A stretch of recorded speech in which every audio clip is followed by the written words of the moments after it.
సంవత్సరాల తరబడి ఎన్ని మందులు వాడినా మీ మోకాల నొప్పులు తగ్గట్లేదా? ప్రాణ పెయిన్ క్లినిక్ లో అత్యాధునిక చికిత్స.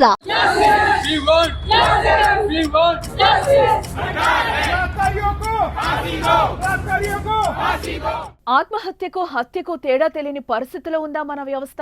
అత్యాచారం జరిగిందని తెలిసి కూడా ఆత్మహత్య చేసుకుందని చెప్పాల్సిన అవసరం ఏమొచ్చింది?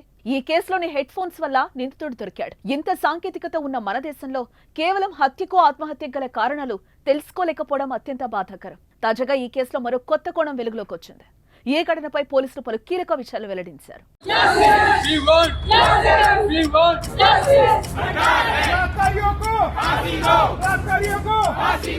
కోల్కతాలో ట్రైనీ డాక్టర్ మర్డర్ కేసులో ఆసుపత్రికి చెందిన సివిక్ వాలంటీర్ను పోలీసులు అరెస్టు చేశారు. ప్రభుత్వ ఆసుపత్రిలో ట్రైనీ డాక్టర్ ఇటీవల ఆసుపత్రిలోనే దారుణ హత్యకు గురయ్యారు. చంపడానికి ముందు హంతకుడు ఆమెపై అత్యాచారం చేసినట్లు పోస్టుమార్టం రిపోర్టులో బయటపడింది. సెమినార్ హాల్లో యువతి అర్ధనగ్నంగా అచేతనంగా పడుంది.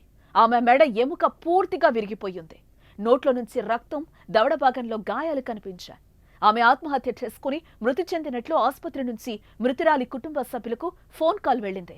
అసిస్టెంట్ సూపరింటెండెంట్ ఆ కాల్ చేసినట్లు కుటుంబ సభ్యులు వెల్లడించారు. అయితే ఆ తర్వాత ఆ మృతిని హత్యగా గుర్తించారు.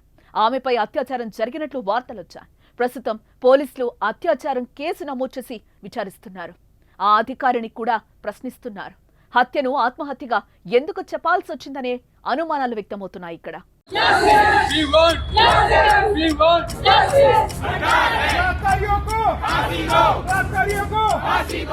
బాధితురాలి కళ్ళు, నోరు, అంతర్గత అవయవాల నుంచి రక్తస్రావం అయినట్లుగా పోస్టుమార్టం రిపోర్టులో వెల్లడైంది.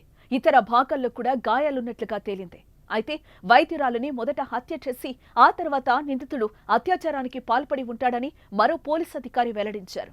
నిందితుడు సంజయ్ రాయ్ దర్యాప్తు సమయంలో ఎటువంటి పశ్చాత్తాపం వ్యక్తం చేయకపోగా తనను ఉరి తీయాలనుకుంటే తీసుకోవాలంటూ ఎదురు చెప్పినట్లు పోలీసులు చెప్తున్నారు. అతడి ఫోన్ నిండా అశ్లీల వీడియోలున్నట్లుగా తెలుస్తోంది. అతడికి ఇప్పటికే 4 పెళ్లిళ్లు జరిగినట్లుగా కూడా సమాచారం.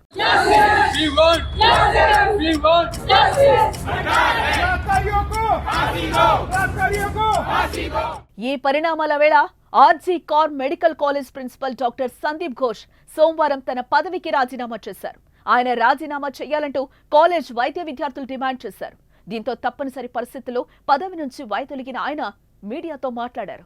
నన్ను పదవి నుంచి దింపేలా విద్యార్థులను కొంతమంది రెచ్చగొట్టారు. నిందితుడికి శిక్ష పడాలని నేను కోరుకున్నాను.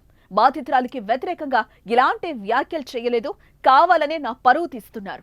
సామాజిక మాధ్యమాల్లో నాపై జరుగుతున్న విష ప్రచారాన్ని, అవమానాల్ని భరించలేకపోతున్నాను.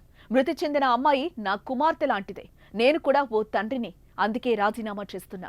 భవిష్యత్తులో ఎవరికి ఇలాంటి దారుణ ఘటన జరగకూడదు అని డాక్టర్ సందీప్ ఘోష్ అన్నారు.